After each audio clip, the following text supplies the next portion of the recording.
Hello everyone. Good evening. Videos on कीजिए।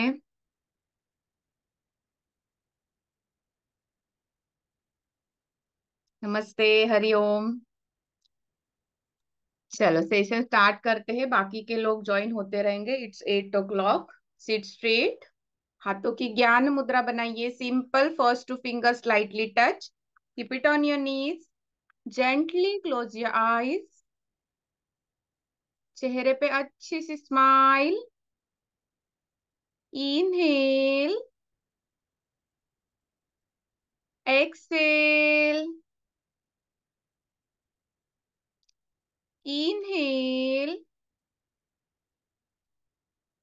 Excel. श्वास को देखिए। श्वास कैसे अंदर आ रहा है, कैसे बाहर जा रहा है। Just observe your breath. Smile बरकरार रहेगी। इनहेल। एक्सेल। चेहरा रिलैक्स, फोरहेड के मसल रिलैक्स, पूरा पूरा फोकस अभी हमारे क्लास की ओर रहेगा। इनहेल। Exhale with smile. करेंगे 3 बार ओम चैंटिंग। ओम ये शब्द 3 अक्षरों से बना है। अ, उ एंड आधा म, तीनों का उच्चारण। Inhale for Om chanting.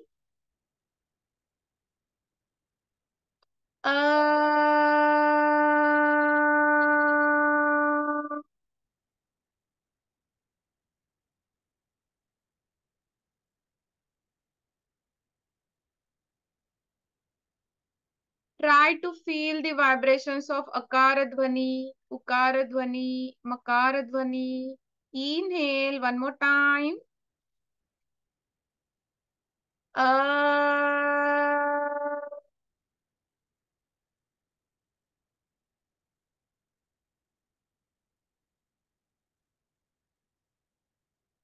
Again inhale.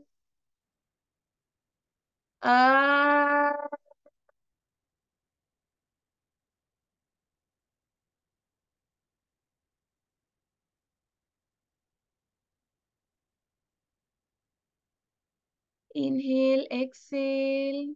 Gently open your eyes with a bigger smile. Hariom, नमस्ते। कैसे हैं सभी yogis? How are you? Good. Yes. तो आज हम यहाँ पे योगा थेरेपी के इंट्रोडक्शन सेशन के लिए मिल रहे हैं। तो मैं मेरा इंट्रोडक्शन थोड़ा सा देती हूँ कि आप मुझे जान लो, मैं भी आप सभी को जान लूंगी। मेरा नाम है डॉक्टर पूर्णिमा काले। I am Ayurveda practitioner. मैं आयुर्वेद एंड पंचकर्मा एक्सपर्ट हूँ।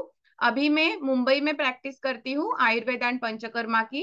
एंड योग जो है वो हमारे सिलेबस जो होता है बीएमएस का, उसमें सेकेंड ईयर से ही हमें योग का सिलेबस होता है।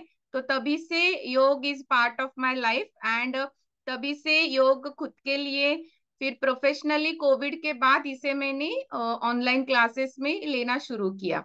तो आप भी ज्यादा इंट्रोडक्शन में टाइम नहीं ये करेंगे। आप भी सिर्फ आपके जो चैट बॉक्स है वहां पे आपका नाम एंड आप योगा टीचर्स हो तो वाईटी लिखिए।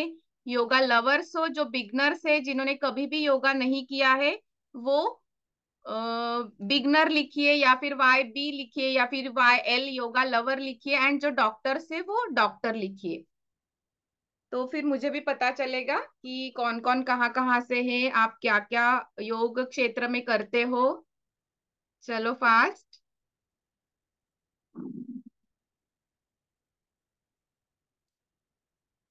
चंद Kunwar YT yoga teacher Jaipur से सर है। Okay, good.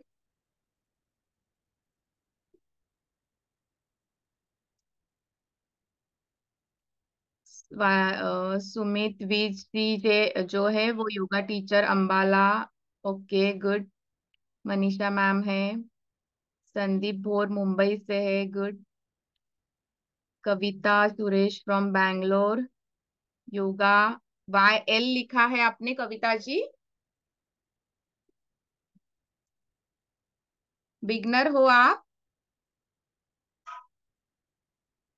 सावनी Singh, West Bengal, good yoga teacher. Okay, बाकी के लोग लिखते रहे, इंस्ट्रक्टर हो। Okay, doctor Akanksha, homeopathy doctor, very good. Ritika Sujata, yoga practitioner, TTC. Good good good, great. तो चलो चलते हैं हमारे टॉपिक की ओर, क्योंकि एक ही घंटा है, बहुत कुछ कवर करना है। ओके, तो योग थेरेपी, आप सभी योग टीचर्स हो, डॉक्टर्स हो, बिगनर्स भी हो, तो आपको योग पता है क्या है, राइट? तो योग थेरेपी, दो वर्ड है, योग एंड थेरेपी। फर्स्ट जाते हैं थेरेपी वर्ड के और okay. Yes, good evening Meenakshi ma'am. Okay, great. तो थेरेपी जो वर्ड है, इसका मीनिंग है, अगर आपने डिक्शनरी में ढूंढा तो उसका मीनिंग जो होता है वो होता है टू हील विदाउट मेडिसिन और without surgery, to treat without medicine और विदाउट सर्जरी। तो ये एक हीलिंग प्रोसेस होगी जिसमें मेडिसिन सर्जरी को हम अवॉइड करते हुए हम ये जो है पेशेंट्स को, क्लाइंट्स को ट्रीट करेंगे। ओके, अगर आप किसी को ट्रीट करने जा रहे हो, यानी आप उस चीज के डॉक्टर बनने जा रहे हो, तो अगर आप उस चीज के डॉक्टर बनोगे, यस योगराज सर, जम्मू से। ओके, तो आपको उसके बारे में डिटेल नॉलेज होना जरूरी है, योग के बारे में भी और थेरेपी के बारे में भी।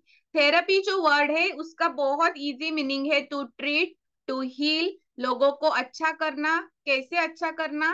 तो हमें बहुत सारी थेरेपीज आपने सीखी, देखी होगी, पढ़ी होगी। कुछ एक्यूप्रेशर होता है, एक्यूपंक्चर होता है, नेचुरोपैथ होता है। तो उसी तरह से हम पेशेंट्स को ट्रीट करेंगे विथ योग थेरेपी। ओके, योग थेरेपी से हम इनको ट्रीट करेंगे। आते हैं फर्स्ट वर्ड की ओर, योग।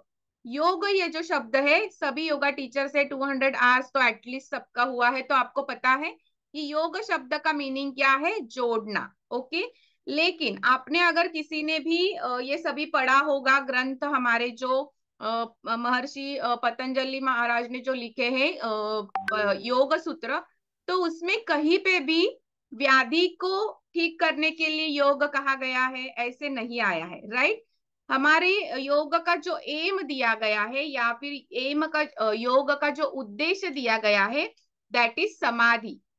ओके, हमें समाधि के और जाना है, हमें उस और एक एक पाथ को करते हुए, अष्टांगास को कवर करते हुए हम एंड में जाएंगे समाधि की ओर, राइट? तो वहां पे महर्षि पतंजलि ने कहीं पे भी ऐसे नहीं दिया है कि ये जो योग है ये व्याधि के लिए है। तो योग की जो डेफिनेशन उन्होंने क्या बताई है, योग चित्त वृत्ति निरोधः, हमारे जो कुछ वृत्तियां हैं उनको रोकना, उनका निरोध करना। तो वो ये कह सकते थे ना कि योगः व्याधि निरोधः, कह सकते थे, योगः व्याधि निरोधः कह सकते थे, राइट? उनको पता होगा ना। या फिर भगवान श्री कृष्ण ने क्या डेफिनेशन दी है, योगः समत्वम उच्यते, तो वो भी ये कह सकते थे कि योगः रोग मुक्तः उच्यते, योग यानी रोग को मुक्त करना ही योग है, ऐसे वो कह सकते थे, राइट?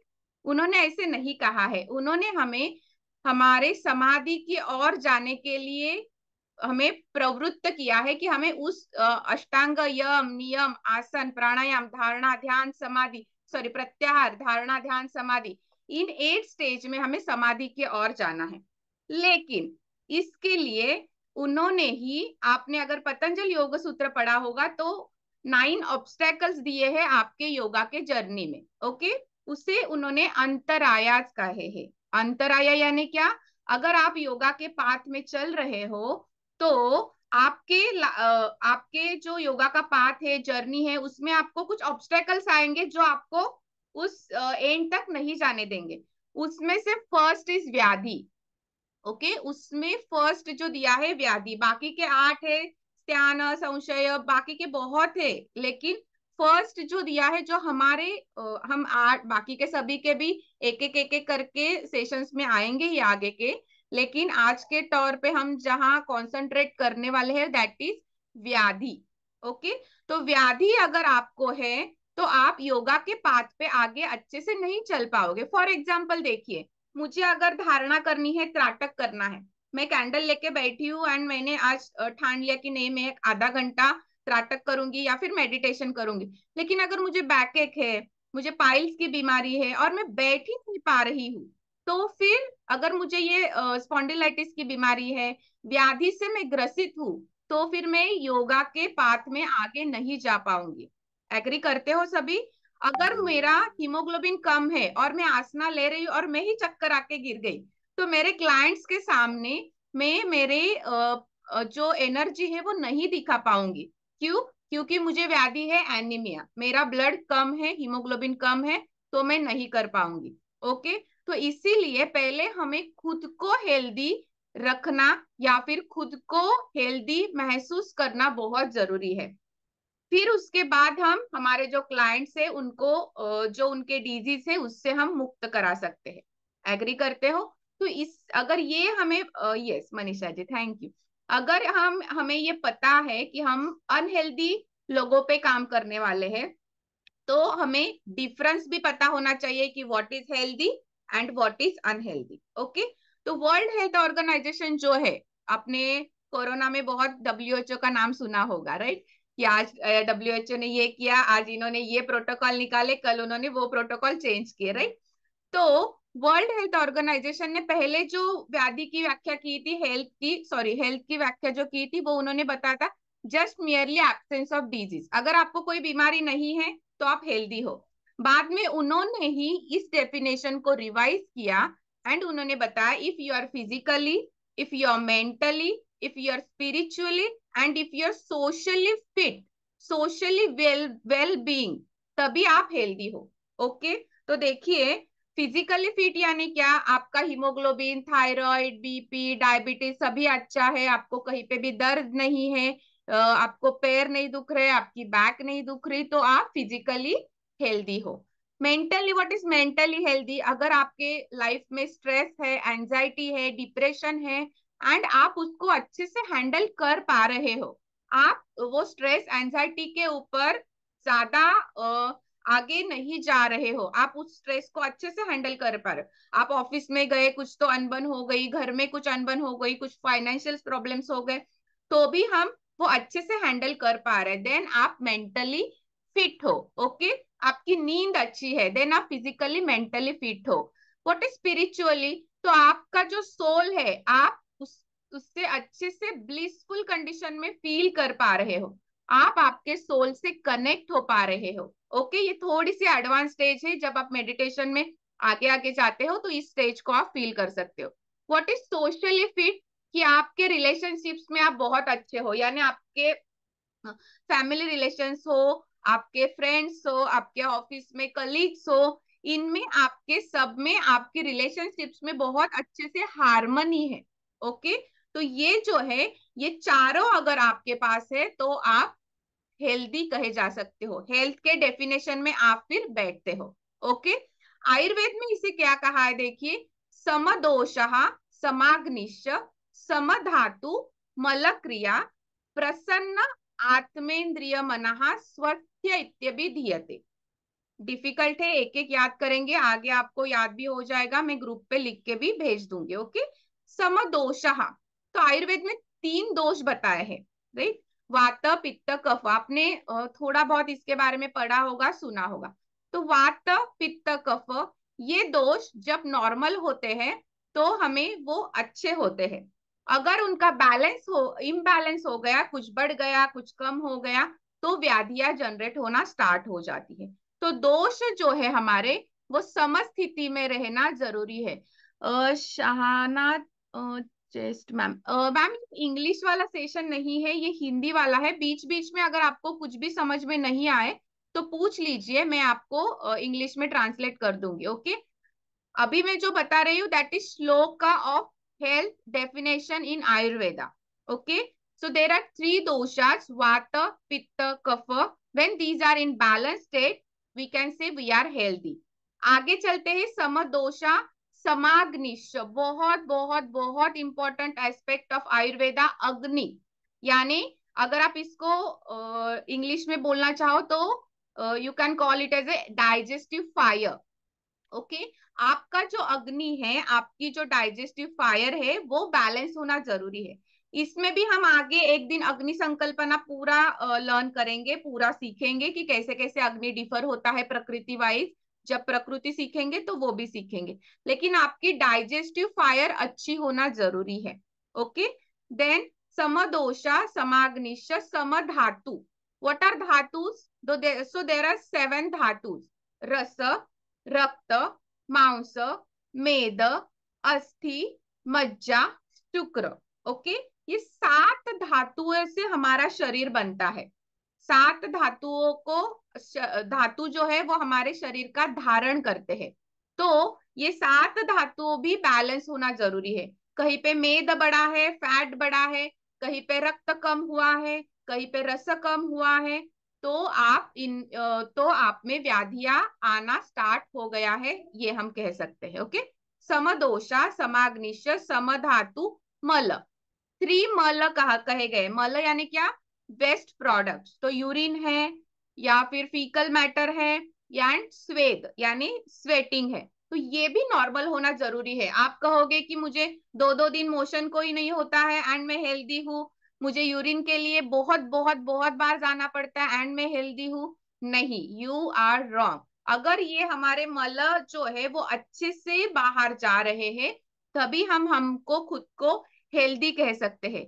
अभी देखिए, आयुर्वेद एंड योग 10,000 साल पुराना साइंस है। अभी हम बहुत ये करते हैं ना, साइकोलॉजी पे स्टडी करते हैं एंड बोलते हैं कि नहीं, हमें स्ट्रेस है, अभी डिप्रेशन के पेशेंट्स बढ़ गए। लेकिन सोचिए, 10,000 साल पहले आयुर्वेद ने मन का इतना विचार करते हुए उसे हेल्थ के डेफिनेशन में डाला है। प्रसन्न आत्मेंद्रिय मनाहा। आपका मन एंड आत्मा अगर ब्लिसफुल कंडीशन में है, आपका मन अगर हैप्पी फेज में है, तो आप हेल्दी हो। तो तभी भी साइकोसोमेटिक डिजीजेस होंगे, तभी भी साइकोलॉजिकल डिसऑर्डर्स होंगे। इसीलिए मन को उन्होंने यहाँ पे डाला है। नहीं तो वो आहार को डालते, स्लीप को डालते, किसी फुंसियों को डालते, हेयर फॉल को डालते, राइट? नहीं डाला। मन को इतना इंपॉर्टेंस देने का ये है कि मन जो है उस समय भी दूसरे स्ट्रेस होंगे, दूसरे ये होंगे, लेकिन मन डिस्टर्ब होना भी आपकी हेल्थ की कंडीशन नहीं है। एंड लास्ट इज प्रसन्न आत्मेंद्रिय मनहा, दैट इज आत्मा, यानी आपका सोल। जो आप प्योरली ब्लिसफुली अगर नहीं फील कर पा रहे हो, देन आप अनहेल्दी हो। ओके, तो कौन कौन हेल्दी है हमने मॉडर्न साइंस की भी देख ली एंड आयुर्वेदा की भी डेफिनेशन देख ली। कौन कौन हेल्दी है अभी यहाँ पे? लिखिए चैट बॉक्स में, मैं हेल्दी हूँ, मैं अनहेल्दी हूँ। Yes, Manisha ma'am, Pritika ma'am. बाकी के वीडियोस ऑन कीजिए ना। Sudha ji, Bhavya ji, Sandeep sir, Yograj sir, Meenakshi, Borana ma'am. Yes, I am unhealthy. Semi healthy, right right, semi healthy, semi healthy is a good word. Okay, yes. तो हेल्दी जो है हमने समझ लिया। तो अगर हमारे पास क्लाइंट आए तो हमें क्या करना है? हम 50%, यस यस, वही मैं कह रही हूँ। Jagdish sir is healthy, good good good. तो हमारे पास जब क्लाइंट्स आएंगे तो हमें उनमें डिफरेंशिएट करना है, क्योंकि वो रिपोर्ट्स लेके एक तो आएंगे, या फिर आपके पास आएंगे कि मुझे ये हो रहा है, वो हो रहा है। उसमें हमें उनको हेल्दी है, अनहेल्दी है, किस व्याधि से ग्रसित है, ये हमें ढूंढना है। तो फर्स्ट जो हमारा लेक्चर होगा वो उसी पे होगा कि हम उनमें कैसे उनको डायग्नोस करेंगे कि इनको कौन सा डिजीज है, इनको थेरेपी कैसे डिसाइड करेंगे। ये जो है हमारा कल का सेशन वो होगा। ओके, तो आज अभी आगे बढ़ते हैं कि ये जो है पूरा जो सेशन होगा, इसमें हम डिजीज जो है वो कैसे फॉर्म होता है, उसके क्या क्या कारण है, वो एलोपैथी साइंस और आयुर्वेद दोनों के हिसाब से देखेंगे। ऐसे हम 18 डिजीजेस कवर करेंगे। लास्ट बैच में हमने 18 कहा था, लेकिन we were like 22 to 24 diseases हमने कवर कर लिए थे। ओके, और बाकी के जो कुछ लोगों के क्वेरीज थे वो सॉल्व करते करते वो और भी हो गया था। आयुर्वेदिक कुछ कंसेप्ट है, प्रकृति संकल्पना है, अग्नि संकल्पना है, दोष संकल्पना है, ये भी हमने कवर की थी, क्योंकि ये जानना आपके लिए बहुत जरूरी है कि ये अगर नॉर्मल है तो हम ये हो सकते हैं कि हम पेशेंट्स को देख सकते हैं कि इनको ट्रीट करना है नहीं करना है। ओके, आगे चलते हुए अगर आप योगा थेरेपी किसी को दे रहे हो, ओके, तो योगा थेरेपी जो है ये बहुत बड़े तौर पे जो इसके ऊपर रिसर्च जो चल रहा है वो मुंबई एंड पुणे के बीच में एक लोनावला करके हिल स्टेशन है, वहां पे इंस्टीट्यूट है कैवल्य धाम करके। तो वहां पे स्वामी कुवलानंद जो थे उन्होंने 80 इयर्स पहले यहाँ पे रिसर्च करना स्टार्ट किया।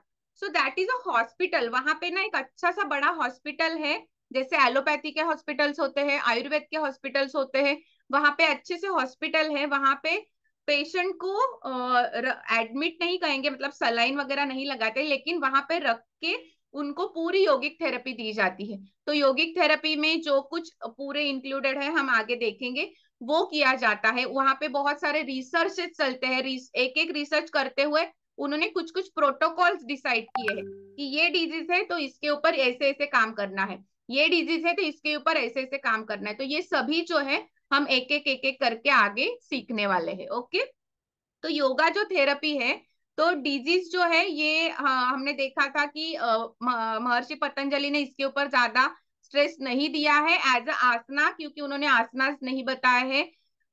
बाकी जो आसनास, प्राणायाम, शुद्धि क्रिया, बंध, मुद्रा, ये सभी जो है ये हठ योग प्रदीपिका एंड घेरंड संहिता इसमें आए। तो इसमें से हम कलेक्ट करते हुए हर एक डिजीजेस को, फर्स्ट शुद्धि क्रिया कौन सी करनी है, कैसी करनी है, देन उसमें आसन कौन से करने हैं, प्राणायाम कौन से करने हैं, मुद्रा कौन सी लगा सकते हो, मेडिटेशन कौन सा करना है, ये सभी चीजें हम देखेंगे एक एक करते हुए। ओके, उसके आगे चलते हुए एक बात जानना बहुत जरूरी है, नेम ऑफ इंस्टीट्यूट कैवल्य धाम। आगे चलते हुए एक बात जानना बहुत जरूरी है कि आप योगा टीचर्स हो, राइट, कोई कोई डॉक्टर्स भी है, लेकिन अभी हमें इसको कैटेगराइज करना बहुत जरूरी है कि आपके पास कोई पेशेंट आए, आपके पास कोई क्लाइंट आए, तो कुछ कुछ जो कुछ सभी साइंस है उसके कुछ कुछ लिमिटेशंस होते हैं, राइट। एलोपैथी साइंस का लिमिटेशन क्या है कि उनके यहाँ पे क्रॉनिक डिजीजेस के लिए ज्यादा मतलब स्टीरॉइड्स यूज करना, स्किन डिजीजेस के लिए वगैरह स्टीरॉइड्स यूज करना, एंड क्रॉनिक डिजीजेस में ज्यादा रिजल्ट्स उनको ट्रीटमेंट, मतलब जब तक टैबलेट चल रही है चल रहा है, इस प्रकार से। आयुर्वेद में कैसे है कि इमरजेंसी मैनेजमेंट के लिए हमें थोड़ा सा एलोपैथी पे डिपेंड रहना ही पड़ता है, वैसे ही योगा योगा में भी हमें हमारे लिमिटेशंस पता होने चाहिए, क्योंकि आप लोगों के हेल्थ के साथ डील कर रहे हो। ओके, लोगों के जान के साथ डील कर रहे हो, तो आपको अच्छे से नॉलेज हो, आपको अच्छे से पता हो कि नहीं अभी यहाँ पे रुकना है, एंड अभी यहाँ पे हमें कन्वर्ट होना है, इनको रेफर करना है एलोपैथी के पास, आयुर्वेद के पास। तो वो भी करने की क्षमता, वो भी एक्सेप्टेंस हर एक योगी को चाहिए। ओके, वहां पे हमारा ईगो नहीं आना चाहिए, क्योंकि पेशेंट के हेल्थ पे ये बातें हैं। कैसे, मैं आपको एक्सप्लेन करती हूँ। कुछ डिजीजेस जो है वो हम सिर्फ योगा से कर सकते हैं। आप उनको अच्छे से दिल ठोक के बोलिए कि हाँ मैं आपको ठीक करूंगा। कौन से है, लाइफस्टाइल डिसऑर्डर्स, पीसीओडी है, थायराइड है, इन सब में आप बोल सकते हो कि नहीं आप योगा से करो, मैं आपको ठीक करवाऊंगी, ये मेरा कॉन्फिडेंस है। कुछ कुछ थेरेपीज में आप पैरेलली वर्क कर सकते हो, यानी आयुर्वेद उनकी जो कुछ थेरेपी चल रही है, एलोपैथी, आयुर्वेद, उसके साथ आप आपकी योगा थेरेपी दे सकते हो। ये कौन से डिजीजेस से, डिप्रेशन, डायबिटीज, हाइपरटेंशन। क्या करेंगे हम, डायबिटीज का पेशेंट हमारे पास आया है, क्या करेंगे, उनकी टैबलेट आज आया, चलो बीपी की टैबलेट आज से बंद करो, मैं आपको योगा थेरेपी देती हूँ, नहीं। एक दो दिन के लिए बीपी अच्छे से नॉर्मल हो जाएगा, लेकिन उनके घर में कुछ अनबन हुई, कहीं पे स्ट्रेस बढ़ गया, बीपी एकदम से शूट अप हो जाएगा, and then it will cause tremendous hazard to patient. उनके हेल्थ के लिए बहुत गलत काम हो सकता है। हमें क्या करना है, इन पैरेलल थेरेपीज में उनकी ट्रीटमेंट शुरू रहेगी, एलोपैथी, आयुर्वेद, डाइट या फिर योग थेरेपी साइमल्टेनियसली स्टार्ट करेंगे। धीरे धीरे चलते हुए उन्हीं के डॉक्टर के, उन्हीं के फिजिशियन के ओपिनियन से उनके वो डोजेस कम होते जाएंगे। जैसे उनका वात पित्त कफ बैलेंस होता जाएगा, वही डॉक्टर उनके डोजेस कम करेंगे। हमारी योगा थेरेपी चलती रहेगी। धीरे धीरे योगा थेरेपी पे पूरी तरीके से बैलेंस करेंगे उन पेशेंट को, एंड एलोपैथी के टैबलेट्स कम या फिर एकदम मिनिमाइज या फिर एकदम से बंद करेंगे। वो डॉक्टर ही करेंगे, हम नहीं करेंगे। फिजिशियन ये सभी काम करेगा और करते हैं। आप डायबिटीज के लिए HbA1c नाम की एक टेस्ट आती है जो 3 महीने की शुगर की होती है। ओके, आपने एक पेशेंट लिया, उनको 3 महीने ट्रीटमेंट दी, टेस्ट करवाइए, HbA1c कम आएगी, उनको भेजिए डॉक्टर के पास, देखिए मेरा रिपोर्ट, मेरी HbA1c कम आ गई, डॉक्टर डोज कम करेंगे। फिर से आप 3 महीने उनको थेरेपी दीजिए, फिर से रिपोर्ट करवाइए, फिर से कम हो जाएगा। इस प्रकार से हम उनके टैबलेट्स कम या फिर एकदम मिनिमल डोज पे उनको रख सकते हैं। ओके, लेकिन हमें पता होना चाहिए। और देखिए, अगर मेरे पास मेनोरेजिया की केस है, यानी बहुत ज्यादा ब्लीडिंग हो रही है पीरियड्स के दौरान या फिर मेनोपॉज के दौरान, ओके, मैं उसको ट्रीट कर रही हूँ, रिजल्ट्स भी अच्छे मिल रहे हैं, लेकिन उसका एज भी 2 हो गया, 3 हो गया, 4 हो गया, पेशेंट को चक्कर आ रहे हैं, एंड तभी भी हम उनको बोल रहे हैं कि नहीं नहीं, अभी आपको योगा थेरेपी करनी है, योगा से ही आप ठीक हो जाओगे। रॉन्ग। अगर पेशेंट का एच बी 4-5 से कम हो रहा है, 5 तक आ रहा है, तो आपको उनके जान के साथ नहीं खिलवाड़ करना है। ये आईसीयू केस है। ओके, ये आईसीयू में जाने वाली केस है। तो इसीलिए हमें पता होना चाहिए कि कब हमें क्या करना है। कौन सी ऐसी कंडीशन है जहां पे हम बिल्कुल नहीं जाएंगे, कौन सी ऐसी कंडीशन है कि जहां पे हम हमारा ये नहीं करेंगे कि नहीं मैं ही इसे ठीक करूंगा, तो वो है एक्सीडेंटल इंजुरीज।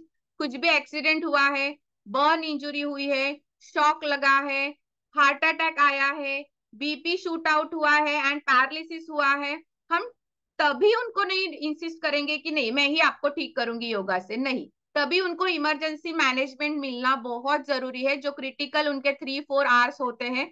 उसके बाद देखिए, एक्सीडेंटल इंजुरी के बाद वो ठीक होके घर पे आए, पोस्ट रिकवरी हम उनको अच्छे से हील कर सकते हैं। उनके जो कुछ बोन्स, जो कुछ जॉइंट, जो कुछ लिगामेंट्स टीयर है, सभी पे हम उनको कवर कर सकते हैं। लेकिन हमें तभी उन पता होना चाहिए कि हमें कब रुकना है, राइट। तो ये जो चीजें हैं, ये अगर हमें अच्छे से पता होगी, तो हम हमारा जो एक अच्छे से नाम है या फिर स्टेटस है वो अच्छे से रख सकते हैं। वरना एक केस के बारे में भी अगर हमने निगेटिव कुछ किया, तो आगे जो माउथ पब्लिसिटी होगी वो बहुत बुरी होगी। हमें क्या करना है, अच्छे लोग, उनको अच्छे से ठीक करना है। उन हम जब एक क्लाइंट को ठीक करते हैं तो पूरा परिवार उनका ठीक हो जाता है। ओके, तो इसके वजह से हमें वो पता होना चाहिए। 80% डिजीजेस आर साइकोसोमैटिक, यानी कुछ कुछ पेन्स है, माइग्रेन जैसी बीमारियां है, या फिर शोल्डर पेन है, या अगर एक्सीडेंट वगैरह नहीं हुआ है तो ओके। तो ये जो कंडीशन है, इसमें yoga works as a magic. क्यों? क्योंकि योग में हम आसनों की सहायता से तो उनको फिजिकली फिट कर सकते हैं, प्राणायाम की सहायता से उनका ऑक्सीजनेशन बढ़ाते हुए उनके हर एक सेल को हील कर सकते हैं, मेडिटेशन से उनका स्ट्रेस लेवल कम कर सकते हैं। तो इस प्रकार से हम पूरी तरीके से उनको फिजिकली, मेंटली एंड सोशली अच्छा बना सकते हैं। स्पिरिचुअली अच्छा बनाने के लिए उनको खुद को थोड़ी सी प्रैक्टिस करनी होगी। ओके, तो इस प्रकार से पूरा योगा थेरेपी का जो सेशन है वैसे रहेंगे। इसमें आपको पेशेंट्स को ठीक करवाना आना चाहिए, ऐसा कॉन्फिडेंस आपको मैं 1 महीने में देने की कोशिश करूंगी। आपके भी कुछ इनपुट्स लगेंगे उसमें, कि जो कुछ असाइनमेंट्स होंगे, जो कुछ छोटे छोटे चीजें बताई जाएंगी, वो आप घर पे करोगे। ओके, एक 30 मिनट्स हो गए। एक थोड़ा सा जो डिजीज है मेन वाला, कि जिसमें योगा से ज्यादा अच्छी ट्रीटमेंट कोई नहीं है, मतलब आयुर्वेद, एलोपैथी साइंस, होम्योपैथी, सभी से योग उसमें अच्छा सा काम करता है, that is sciatica. Okay, sciatica सुना है किसी ने? सायटिका के बारे में सुना है, किसी को पता है? मैं पहले देख लेती हूँ थेरेपी का कुछ रह गया है क्या। थेरेपी में नहीं, इतना ही है कि हठ योग की सहायता से हम कैसे कर सकते हैं थेरेपी में। तो अगेन हमने देखा था कि ह एंड थ, यानी चंद्र नाड़ी, पिंगला नाड़ी, ईड़ा नाड़ी, पिंगला नाड़ी, इनका बैलेंस बनाते हुए लाइफ जो फोर्स है, प्राण शक्ति है, उसे बढ़ाते हुए हम ये कर सकते हैं, यानी पेशेंट को हेल्दी कर सकते हैं। ओके, 5 जो हमारे कोश है, अन्नमय कोश, मनोमय कोश, विज्ञानमय कोश, आनंदमय कोश, ये सभी जो कोश है इसके यानी एक ऑरा इसे कह सकते हैं, इसके ऊपर काम करते हुए भी हम ये कर सकते हैं। ओके, तो ये जो मैंने नोट्स निकाले थे अभी तो सभी इसमें से मैंने कवर कर लिया है। एक बार सिर्फ देख लेती हूँ, लिमिटेशंस आपको पता चल गए एंड कब करना है कब नहीं करना है। ओके, यस, तो चलते हैं थोड़ा सा इसके ऊपर, एक सेकेंड सिर्फ।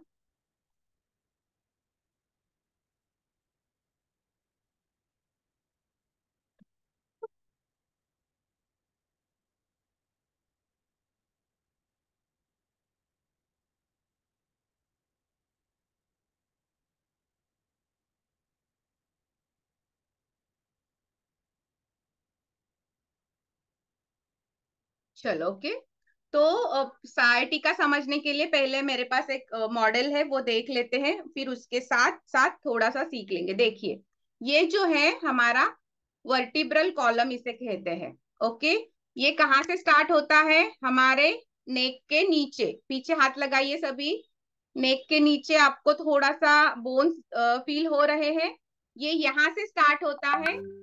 फर्स्ट बोन जो है, ये जो है ये हेड का पार्ट इन्होंने दिया है, स्कल का। ओके, ये आधा ही है, तो इसके ऊपर हमारा हेड होगा, ऐसे इमेजिन कीजिए। फिर यहाँ से वर्टिब्रे स्टार्ट हो जाते हैं। ओके, फिर ये कहाँ तक आता है? नीचे नीचे नीचे नीचे ये जाएगा हमारे हिप बोन तक। हमारा जो हिप बोन है यहाँ तक ये पूरा वर्टिब्रल कॉलम होता है। ओके, तो आगे देखिए अभी।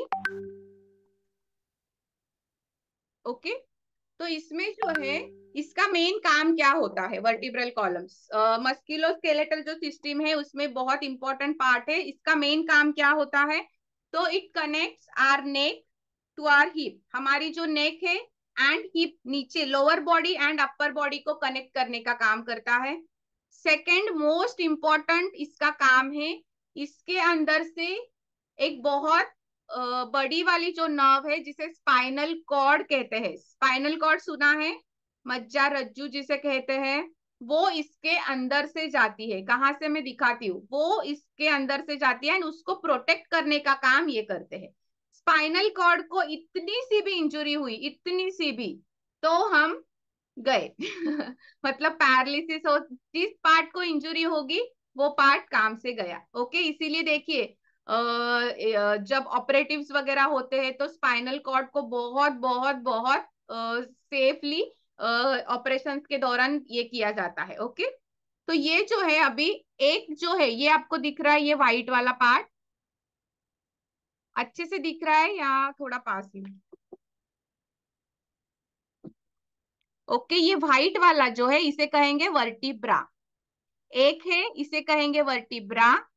33 है तो प्लूरल हो गया, उसे कहेंगे वर्टिब्रे। ओके, दो वर्टिब्रास के बीच में ये जो गद्दी है, कुशन लाइक स्ट्रक्चर है, थोड़ा सा सॉफ्ट है, देखिए थोड़ा सा सॉफ्ट है, इसे कहेंगे vertebral disc, inter vertebral disc. ये जो वर्टिब्रास के बीच में डिस्क लाइक स्ट्रक्चर है ये। ओके, तो ये क्या काम करता है? जैसे टायर होता है, टायर के अंदर ट्यूब होती है, शॉक एब्सॉर्ब करने का काम करता है। हम कैसे भी उछल कूद करे, कहीं पे भी जाए, कहीं पे भी गिरे, कैसे भी आसन करे, कैसे भी बेंड करे, फॉरवर्ड बेंड बैकवर्ड बेंड, तो ये जो है ये उसका जो कुछ यहाँ पे शॉक बैठता है, यानी जो कुछ स्ट्रेस इस पे आता है बोन पे, वो ये सभी डिस्क जो है ये झेलती है। ओके, आ गई बात समझ में? देन ये जो एक वर्टिब्रा है उसके साइड में ऐसे ऐसे एक एक ये है, होल्स है। ओके, ये जो होल है ये वर्टिब्रा का पार्ट है, ये पूरा जो है ये वर्टिब्रा है, ये दूसरा वर्टिब्रा है। तो इस वर्टिब्रा के यहाँ पे, हर एक वर्टिब्रे के यहाँ पे एक एक होल है एंड यहाँ से ये येलो येलो वायर्स निकल रहे हैं, राइट? तो these yellow wires are nothing but nerves, ये हमारे स्पाइनल नर्व्स होते हैं। तो ये क्या करते हैं? From where we can buy this structure. Okay, after the certification course can we deal with clients और any specialized intention? No no, आप कर सकते हो अगर आपको आसना पता है आपको। बेसिक अगर योग पता है तो आप कर सकते हो, क्योंकि अभी पिछली बैच में जो थे बहुत सारे बिगनर्स थे, उन्होंने क्लाइंट्स लेना स्टार्ट भी किया है। Okay, from where we can buy this मैं आपको बताऊंगी मेघा जी। तो ये है, यहाँ से ये नर्व्स आते हैं। तो नर्व्स क्या होते हैं? हमारे शरीर में आर्टरीज होती है, वेन्स होते हैं एंड नर्व्स होते हैं। आर्टरीज जो होती है वो ब्लड कैरी करती है, वेन्स जो होती है वो खराब वाला मतलब अशुद्ध रक्त कैरी करती है, एंड ये जो होता है नर्व्स जो होती है ये सिग्नल्स कैरी करते हैं। यानी अगर मेरे हाथ में कुछ गरम तवे पे मेरा हाथ गया तो मेरा हाथ तुरंत से वहां से हट जाएगा। तो हाथ को कैसे पता चलता है कि ये हाथ हटाना है? तो ब्रेन जो है अंदर से फास्ट एकदम करंट भेजता है नर्व के थ्रू यहाँ पे कि अभी चलो पूर्णिमा हाथ हटाओ वरना और जल जाएगा। ओके, तो ये सिग्नल भेजने का काम जो है ये होता है नर्व्स के थ्रू। ओके, ये जो नर्व्स है इनके थ्रू होता है। तो ये जो वर्टिब्रेज है इनके थोड़ा सा ये देख लेते हैं, क्योंकि जब भी हम सर्वाइकल देखेंगे, सर्वाइकल स्पॉन्डिलाइटिस जिनको तकलीफ है उनको पता होगा। फर्स्ट 7 वर्टिब्रास जो है वो होते हैं सर्वाइकल। C7 होते हैं सर्वाइकल, लिख लीजिए। C1, C2, C3, C4, C5, C6, C7। Okay, उसमें से फर्स्ट एटलास सेकंड एक्सिस वो हम सीखेंगे सर्वाइकल जो डिजीज पढ़ेंगे तब। सिर्फ आप अभी लिख लीजिए C7।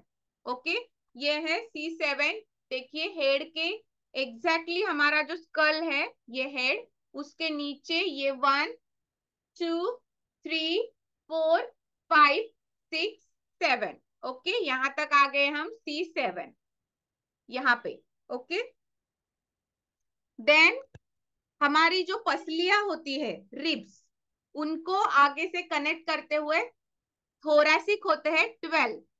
12 thoracic vertebras. टी के आगे आप 12 लिख सकते हो, थोरैसिक 12,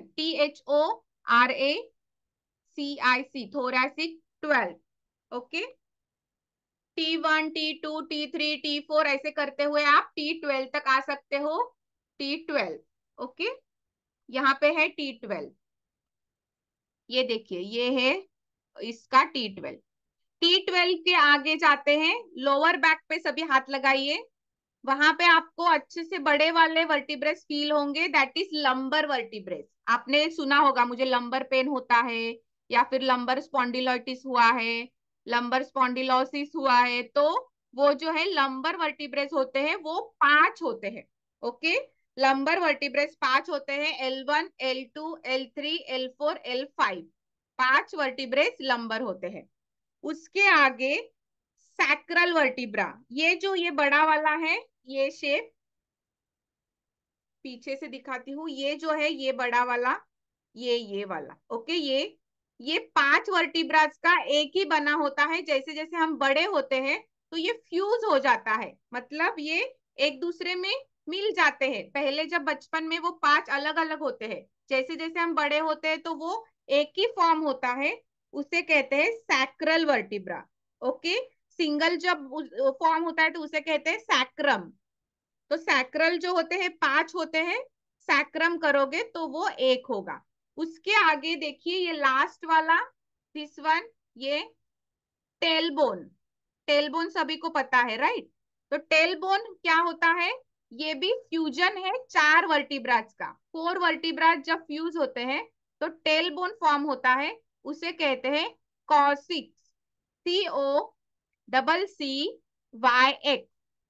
COCCYX।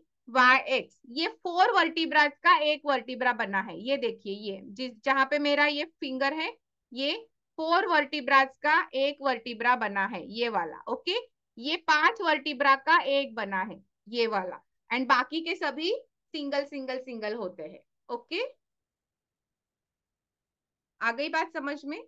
तो ये जो है ये वर्टिब्रेज होते हैं, इन यहाँ से नर्व्स निकलते हैं, एंड यहाँ से बीच में से स्पाइनल कॉर्ड जाता है, ब्रेन से लेके नीचे तक स्पाइनल कॉर्ड से ये एक एक नर्व्स निकलते हैं। ओके, अभी होता क्या है, जब हम रेगुलर ज्यादा ट्रैवलिंग करते हैं, जब हम रेगुलरली ज्यादा हमारा वेट होता है प्रेगनेंसी के तौर पे, या फिर हमारे पेट पे ज्यादा फैट बढ़ गया या फिर कहीं एक्सीडेंट हो गया, कहीं बैक पे लग गया हमें, तो हमारी ये जो L4, ये देखिए ये है L4, L5 एंड सैक्रल, यहां से एक बड़ी नर्व निकलती है, उसे कहते हैं साइटिक नर्व। ओके, ये सबसे बड़ी नर्व है, सबसे बड़ी नर्व है। यहाँ पे आगे जाते हुए ये नर्व पूरे हमारे lower back, then hip region, then thigh region, तो काफ मसल्स एंड सोल, यहां तक वो सप्लाई करती है। कल के सेशन में मैं आपको इसकी इमेज दिखाऊंगी तो आपको अच्छे से और समझ में आ जाएगा।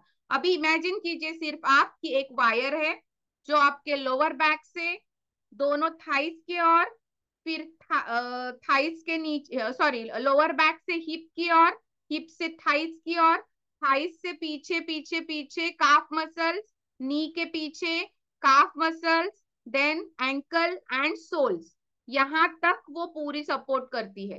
तो अभी जब भी हम ज्यादा एक्सर्शन हो जाता है, वात जब शरीर में बढ़ता है, क्या होता है, ये जो डिस्क है ये यहां से बाहर आने लगती है। ओके, इसको डिस्क हर्निएशन का कहते हैं। डिस्क बाहर क्यों आती है, एक्स्ट्रा प्रेशर हुआ, कहीं पे इंजुरी हो गई, कहीं पे एक्सीडेंट हो गया, बहुत ज्यादा ट्रैवलिंग की वजह से ये जो बोन से ये थोड़े से इनमें घिसाव आ जाता है। ओके, ये जो इनका नॉर्मल स्ट्रक्चर है, daily daily daily daily daily वो ज्यादा बैठे या फिर ज्यादा काम करने की वजह से घिसाव ज्यादा आ जाता है। घिसाव ज्यादा आने की वजह से ये जो डिस्क है, इसमें जो लुब्रिकेशन होता है, इसमें एक फ्लूइड होता है जो इसमें लुब्रिकेट करने का काम करता है। आपने गाड़ी देखी होगी, राइट? गाड़ी में जब भी हमारा ऑयल कम होता है तो गाड़ी आवाज करने लगती है, तो हम सर्विसिंग करते हैं गाड़ी की। तो वैसे ही ये डिस्क जो है ये एज वाइज अबाउ 40 नेचुरली इसका फ्लूइड जो है वो कम होने लगता है, डिहाइड्रेट होने लगती है। और आयुर्वेद के हिसाब से अगर वातवर्धक आहार विहार है, ज्यादा ट्रैवलिंग है, कुछ इंजुरी आघात तो हुआ है, तो ये डिस्क जो है ये अगेन श्रिंक होने लगती है। तो देखिए ये इसके ऊपर है, अगर ये श्रिंक होने लगी, तो अगर ये इसके ऊपर है, अगर ये अंदर से श्रिंक होने लगी तो इसका स्ट्रक्चर बिगड़ जाएगा, राइट? इसको अच्छे से बेस नहीं मिलेगा, ये ऊपर है ये नीचे है, बीच का अगर कुछ हिल रहा है तो ये आगे आएगा, राइट? समझ में आ रहा है सभी को? हार्ड हो रहा है बताइए? Okay, great. तो ये अगर बाहर आ गया तो यहां से इसके बीच में ये जो नर्व जा रही है, इस ये पिंच हो जाएगी, और नर्व को इतना सा भी कुछ भी टॉर्चर नहीं चलता है, वो जहां जहां सप्लाई करेगी वहां वहां पेन देगी। तो ये साइटिक नर्व L5 L4 यहाँ से जो निकलती है, ये अगर यहाँ पे पिंच हो गई तो ये पूरा buttock area, thighs area, leg area, पूरे लेग को पेन करेगी। इसीलिए साइटिका के जो लोग होते हैं उनमें फर्स्ट सिम्टम होता है रेडिएटिंग पेन। वो कहते हैं मेरे बटक से बैक से पेन हो रहा है, पैर तक दर्द जाता है, इस प्रकार से लक्षण लेके आपके पास आएंगे। बटक से स्टार्ट होता है एंड पैर तक जाता है। तो ये जो सिम्टम है टिपिकली साइटिका का सिम्टम है। ओके, यहां से उनमें ये ज्यादा कॉम्प्रेस हो गई, ये नर्व जो है ज्यादा कॉम्प्रेस हो गई, तो जो वो आगे सिग्नल भेजना है वो भी नहीं भेज पाती, उसके वजह से वहां पे नमनेस आती है, मतलब कुछ भी फील नहीं होता है वहां पे, आप कितनी भी जोर से उसको पिंच करो तो फील नहीं होगा, थोड़ी सी झिंझिनाहट जैसी लक्षण होंगे। क्यों? क्योंकि ये नर्व जो है दो वर्टिब्रास के बीच में ज्यादा पिंच हो गई है। अभी इसका जो ये नॉर्मल ये है आने का जो रोड है, तो वो अगर छोटा हो गया, जिसे स्पाइनल स्टिनोसिस कहते हैं, वो अगर छोटा हो गया, फिर भी ये इरिटेट हो जाएगी एंड फिर भी ये आगे जाके पेन लेके आएगी। ओके, तो क्या क्या कॉज हुए? फर्स्ट, डिस्क बल्ज, यानी ये डिस्क जो है इसका बाहर आना, इसे ही डिस्क हर्निएशन कहते हैं। सेकेंड कॉज जो है वो है स्पाइनल स्टिनोसिस, यानी जहां से ये नर्व जा रही, ये होल है इसका इतना बड़ा, तो ये और छोटा हो गया। तो अगर ये छोटा हो गया तो वो नर्व को अगेन दबा देगी, नर्व के रूट को दबा देगी एंड अगेन पेन क्रिएट करेगा। फिर नेक्स्ट जो इसका कॉज है वो है ऑस्टियोपोरोसिस यानी क्या, ये जो बोन्स है ये एज वाइज इसकी डेंसिटी कम होती है, मतलब इसमें से जो कैल्शियम है वो कम होता जाता है। एंड जैसे इसमें से होल होल छोटे छोटे आते हैं, मतलब वो हॉलो हो जाता है, बहुत नहीं लेकिन थोड़ा थोड़ा। तो ये जो है अगर ये हॉलो हो गया, अगेन फिर इसका प्रेशर कम हो जाएगा एंड डिस्क पे प्रेशर आना स्टार्ट हो जाएगा। Fourth thing, osteophytes. अगर शरीर में कैल्शियम कम हो गया तो ब्रेन जो है हमारा बहुत होशियार होता है। कैल्शियम कम हो गया मतलब ऑस्टियोपोरोसिस अगर हो रहा है, ये बोन अगर हॉलो हो रहा है, अंदर से पूरा खोखला हो रहा है, तो ब्रेन सिग्नल भेजता है कि नहीं यहाँ पे ज्यादा कैल्शियम भेजो। और उसके वजह से यहाँ पे ऐसे छोटे छोटे इस प्रकार से एक्स्ट्रा बोनी स्पर्स आ जाते हैं, एक्स्ट्रा बोन्स आ जाते हैं, जिसे कहते हैं ऑस्टियोफाइट्स। Okay, osteophytes. अगर ये ऑस्टियोफाइट यहाँ पे आ गया तो ये अगेन इस नर्व को तकलीफ देगा, एंड अगेन ये पिंच नर्व को तकलीफ देने के वजह से नीचे पूरी तरीके से पेन हो जाएगा। तो ये हुआ fourth cause. Fifth most important cause है कि 80% लोगों में हम में पाया जाता है, वो है पिरिफॉर्मिस सिंड्रोम। ओके, लिख लीजिए, PIRIFORMIS, पिरिफॉर्मिस सिंड्रोम।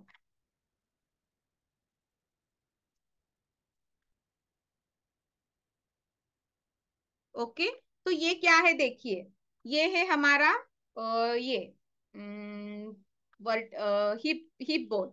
तो ये जो पिरिफॉर्मिस मसल है, ये एक हिप मसल है। Piriformis is a muscle, okay, ये एक मसल है।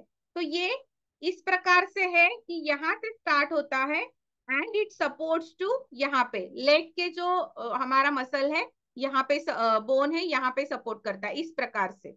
ओके, एंड ये जो नर्व है ये इनके बीच में से जाती है, मसल के बीच में से। ये ऊपर मसल हुआ एंड नर्व मसल के बीच में से नीचे ट्रैवल करती है। तो उस मसल का ज्यादा यूज होना, बहुत कम यूज होना, उस मसल की फ्लेक्सिबिलिटी बहुत कम होना, बहुत स्टीफनेस बढ़ना, सभी कंडीशंस में ये मसल जो है प्रेशर डालता है यहाँ के नर्व के ऊपर एंड वहां से फिर कॉज होता है पेन।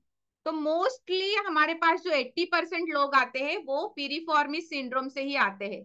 ज्यादा बैठते हुए काम करते हैं, ऑफिस वाले जो IT फील्ड वाले होते हैं, या फिर ज्यादा घूमने वाला जिनका काम होता है, वो लोग जो है वो दोनों आते हैं पीरिफॉर्मिस सिंड्रोम के अंडर। ओके, तो हमें इनमें क्या करना है, इनमें हमें बहुत अच्छे से, आपको पता है जहां जहां मसल है वहां वहां आसना बहुत अच्छे से काम करते हैं। तो योग थेरेपी जो है ये इस कंडीशन में बहुत अच्छे से काम करती है। ये मसल की जो कुछ बिगड़ गया है, स्टिफनेस बिगड़ गया है, तो हिप के आसनास देते हुए हम इनकी फ्लेक्सिबिलिटी बढ़ा सकते हैं, ताकि अंदर जो नर्व दब रही है उसको थोड़ा सा रिलैक्स कर सकते हैं। ओके, तो ये जो है ये साइटिका का मेन कॉज है पिरिफॉर्मिस सिंड्रोम। यहां से ऐसे एक मसल है, आप एक हैंड की इमेजिन कीजिए कि जो यहाँ से यहाँ है एंड उसके अंदर से ये जा रही है नर्व और यहाँ से सपोर्ट कर रही है नीचे लेग को। तो ये मसल का कुछ भी बिगड़ जाने के बाद वो स्टीफनेस बढ़ाती है। ओके, स्टीफनेस बढ़ने के वजह से वो अंदर के नर्व को कॉम्प्रेस कर देती है, नर्व के ऊपर प्रेशर बनाती है एंड नीचे पेन आना शुरू हो जाता है। आ गई बात समझ में? तो ये हो गया पिरिफॉर्मिस सिंड्रोम। तो साइड 1 मिनट सिर्फ मैं ये रख लेती हूँ क्योंकि हेवी है थोड़ा। ओके,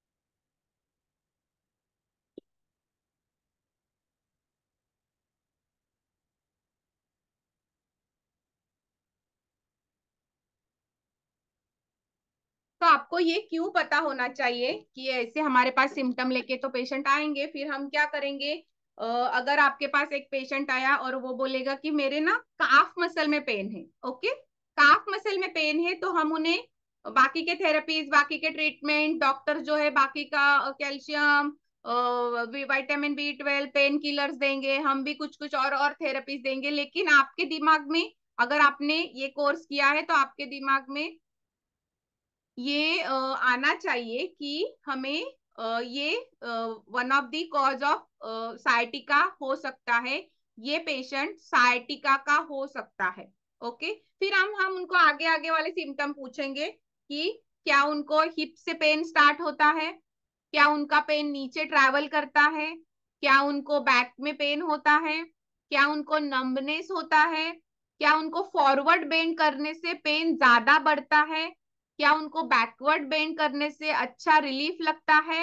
ये अगर हम उनको पूछेंगे तो हम कंफर्म हो जाएंगे कि यस, ये जो है ये हमें साइटिका का पेशेंट है एंड इसको इस प्रकार से ट्रीट करना है।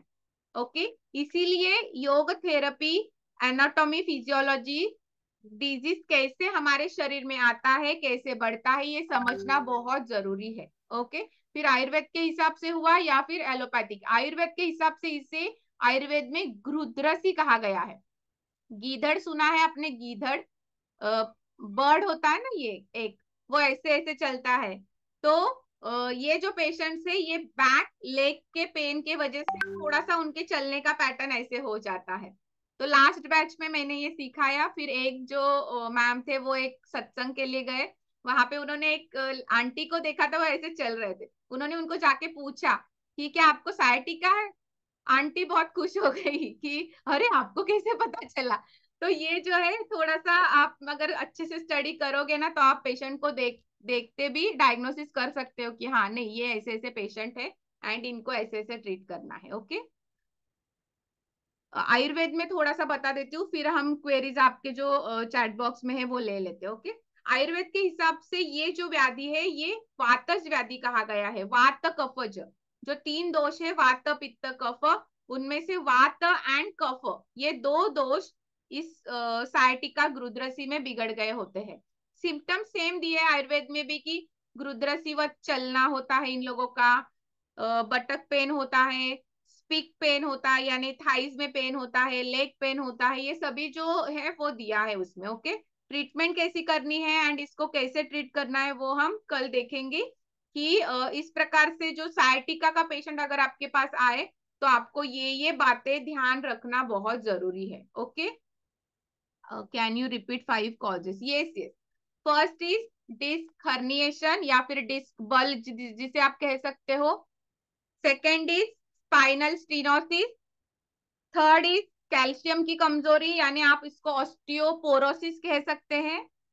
फाइव इज ऑस्टियोपोरोसिस के वजह से ऑस्टियोफाइट्स जनरेट हो जाते हैं, एक्स्ट्रा स्पर्स आ जाते हैं, तो वो कैल्शियम के वजह से आ जाते हैं, एक्स्ट्रा बोन बन जाता है, वो भी कॉज करता है। And five is piriformis syndrome. Okay, लिख लिए? कॉजेस जो है क्या क्या है? ओबेसिटी कैसे है देखिए, पेट यहाँ पे है एंड पीछे हमारे स्पाइन है, राइट? पेट जितना बड़ा होगा, यहाँ पे पेट पे जितना प्रेशर होगा, उतना प्रेशर पीछे हमारे स्पाइन पे, लोअर बैक पे आएगा। अगर यहाँ पे पेट ज्यादा बड़ा होगा तो यहाँ पे ज्यादा ये प्रेशर आएगा। तो ये कंडीशंस कब कब होती है? ओबेसिटी में, जब आपका सेंट्रल फैट ज्यादा होता है। प्रेगनेंसी में भी साइटिका के सिम्टम्स दिखते हैं। Is osteopenia same? Yes yes, osteopenia में ऑस्टियो क्लास जो होते हैं, सेल बनने की, ऑस्टियो जो सेल्स बनते हैं स्केलेटल सिस्टम में, वो कम हो जाता है। ओके, ऑस्टियो पोरोसिस में उसके घिसाव की वजह से कम हो जाता है। ऑस्टियोपेनिया का कॉज कुछ भी हो सकता है कि ब्रेन में कुछ प्रॉब्लम है, तो वो सिग्नल ही नहीं जा रहा, तो वो सेल्स कम बना रहे हैं। लेकिन ऑस्टियोपोरोसिस का काम जो है वो डीजेनरेशन के वजह से ही होता है। मतलब ज्यादा एक आध चीज को ज्यादा इस्तेमाल करते हुए उसमें ज्यादा घिसाव आता है। ओके, तो मैं क्या कह रही थी, अ, हमें करना है इन सभी चीजों को हमें ध्यान में रखते हुए हमें पेशेंट को ट्रीट करना है। Okay,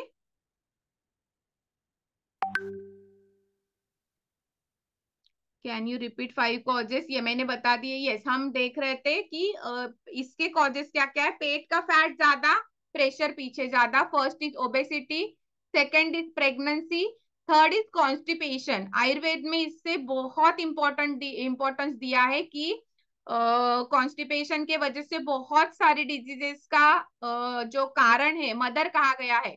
constipation is the mother of diseases, कि आपको कॉन्स्टिपेशन है तो आपको कौन सा भी डिजीज हो सकता है। उसमें मेन जो डिजीज है वो सायटिका है। अगेन कॉन्स्टिपेशन क्या है? शरीर में मल का ये होना, ठहरा होना, आपके स्टूल्स अच्छे से बाहर नहीं जाएंगे, तो अगेन प्रेशर एब्डोमेन पे बढ़ेगा एंड पीछे जो है हमारे स्पाइन पे प्रेशर आएगा, यहाँ पे लोअर बैक पे। एंड लोअर बैक पे प्रेशर आने की वजह से अगेन साइटिक नर्व पिंच होगी।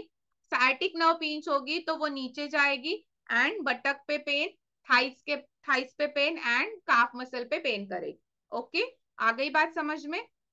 देन उसका और एक कॉज है, ओबेसिटी हो गया, बॉवेल क्लीन हो गया, प्रेगनेंसी हो गया। ठीक है, इतने ही कॉजेस है। ओके, इसमें मेन करना क्या है? देखिए, इसमें फॉरवर्ड बेंड जो है वो अवॉइड करना है हमें, एंड बैकवर्ड बेंड के जो कुछ आसनास है वो करने हैं। हम कल आसनास देखेंगे, क्या क्या पूरी योगा थेरेपी कल देखेंगे, कौन सी शुद्धि क्रिया करनी है, कौन से आसन करने हैं, कौन सा प्राणायाम, सभी चीजें जो है हम कल देखेंगे। ओके, लेकिन एक रफली आपको बता देती हूँ कि आपके पास बैक एक का पेशेंट है। ओके, आपको आपने मिस डायग्नोस अगर आपके पास से हो गया कि नहीं, आपको पता ही नहीं चला कि ये साइटिका का है, एंड आप उसको योगा थेरेपी करवा रहे हो, आप उसको सूर्य नमस्कार करवा रहे हो, आप उसको फॉरवर्ड बेंड आसन करवा रहे हो, डेफिनेटली उनका पेन बढ़ेगा।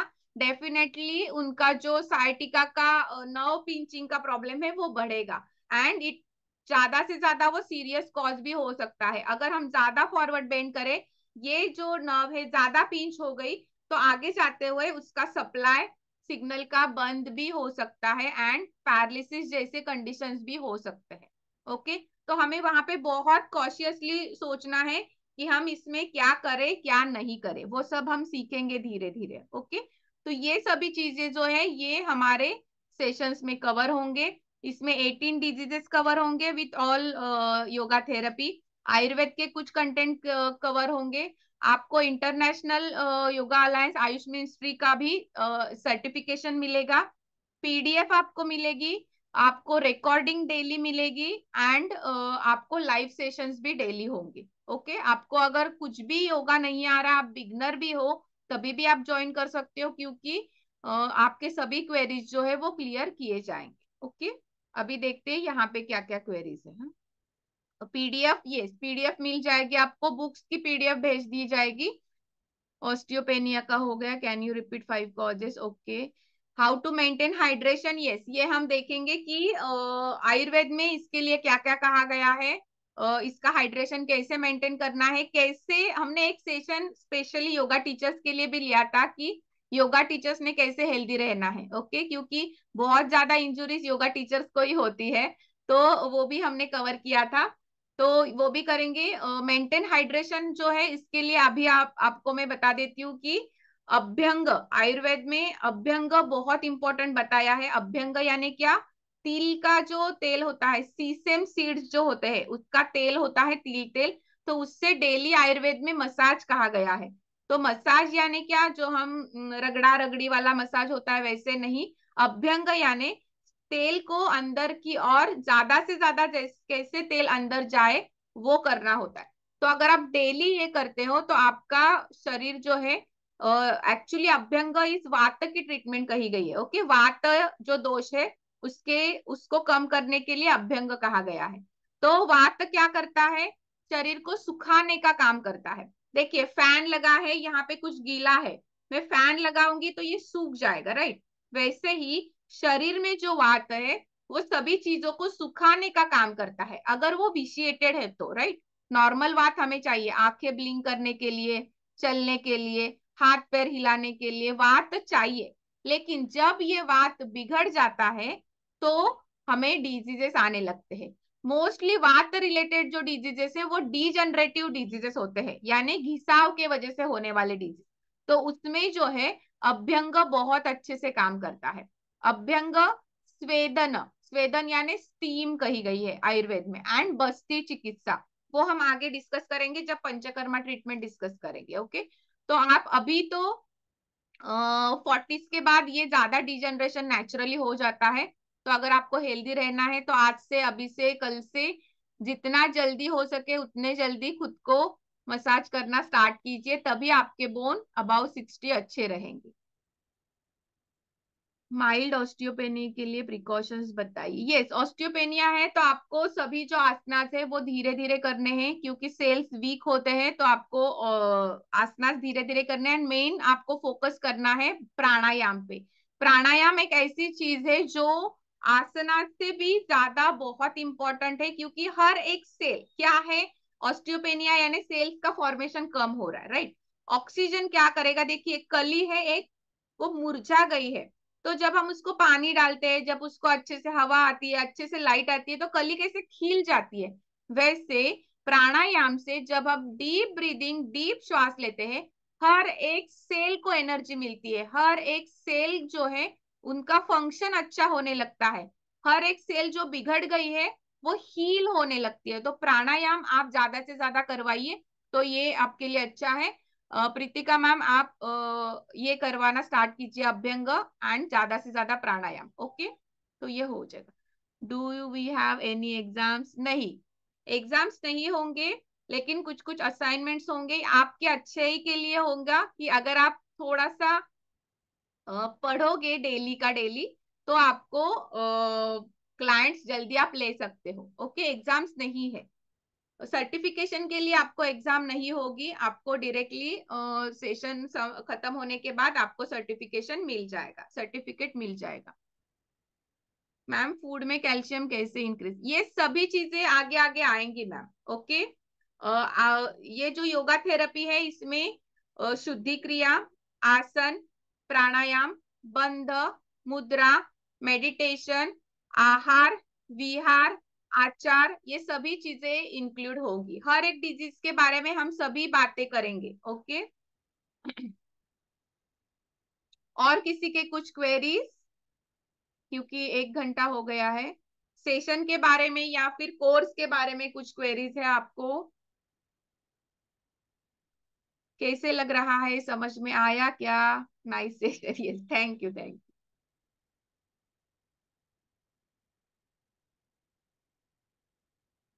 कुछ डिफिकल्ट लग रहा है, स्लो जाना है, बट अच्छे से एक्सप्लेन। ओके, बहुत अच्छे से explain, yes, thank you ma'am, thank you, thank you ma'am, it's very nice, thank you, good, thank you. चलो देन, अगर आपको कुछ भी क्वेरीज है आप मुझे कभी भी पूछ सकते हो, मैं ग्रुप में हूँ। ओके, जो कोई इसको ज्वाइन करेंगे तो हम अगले 24 सेशंस मिलने ही वाले हैं डेली। एनी योग थेरेपी बुक, यस, आपको ग्रुप में सेंड की जाएगी। ग्रुप में पीडीएफ इंग्लिश एंड हिंदी दोनों सेंड किए जाएंगे। ओके, एंड करें, क्लिनिकल योग therapy is same. Yes yes, clinical योग थेरेपी मतलब यही है कि, वही मैंने थेरेपी का मीनिंग पहले इसीलिए बताया कि therapy is to treat patient. तो कैसे ट्रीट करना है, विदाउट मेडिसिन, विदाउट सर्जरी। तो हम इसमें योग आसनास, हठ योग एंड घेरंड संहिता का यूज करते हुए अच्छे से पेशेंट को ट्रीट कर सकते हैं। क्लिनिकल योग therapy is same, right.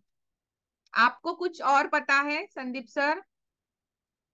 Thank you for today session, thank you Bhavya ma'am. I request if you can unmute us. Yes yes, wait wait wait, I unmute. आप हैंड रेस कीजिए, किसको करना है? प्रीतिका मैम, 1 मिनट है, मैं आपको request भेजती हूँ।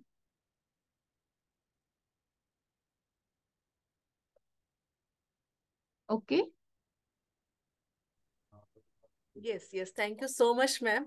Yeah, thanks. Because in last 10 minutes, if we can ask you something, yes because yes, everything we cannot type on messages, that's why I request. Yeah, thank you for this session. Welcome. और किसी को कुछ पूछना है? मुझे actually यहाँ का वो ऑप्शन नहीं मिल रहा है सबको अनम्यूट करने का। 1 मिनट है, मैं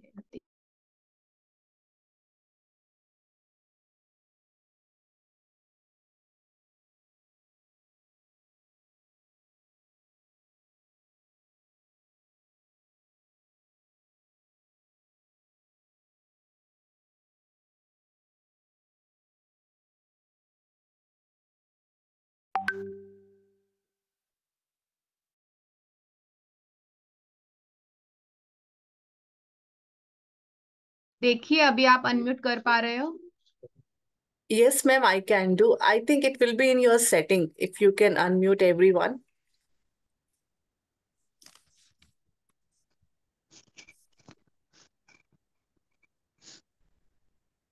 ओके। यस, अभी और किसी को क्वेरीज है? आप अनम्यूट कर सकते हो। यस कविता मैम।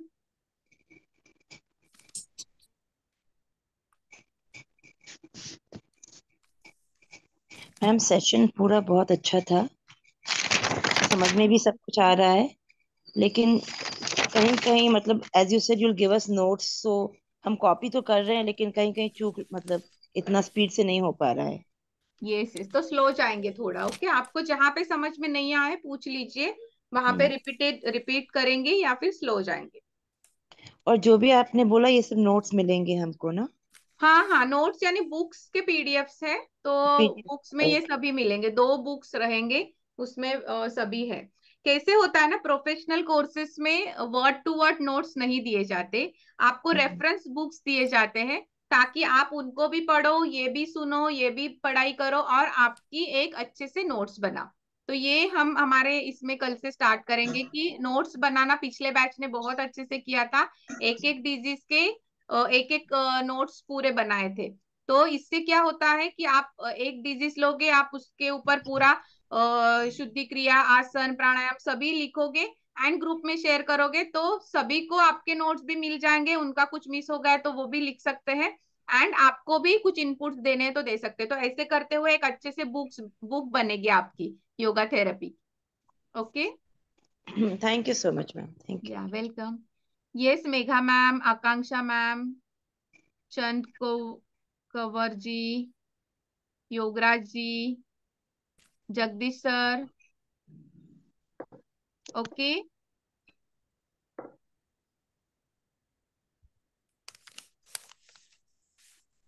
चलो देन एंड करते हैं, शांति मंत्र लेते हैं। सिट स्ट्रेट, आंखें बंद, हाथों की ज्ञान मुद्रा नीज के ऊपर, श्वास के ऊपर ध्यान। ब्रीथ इन,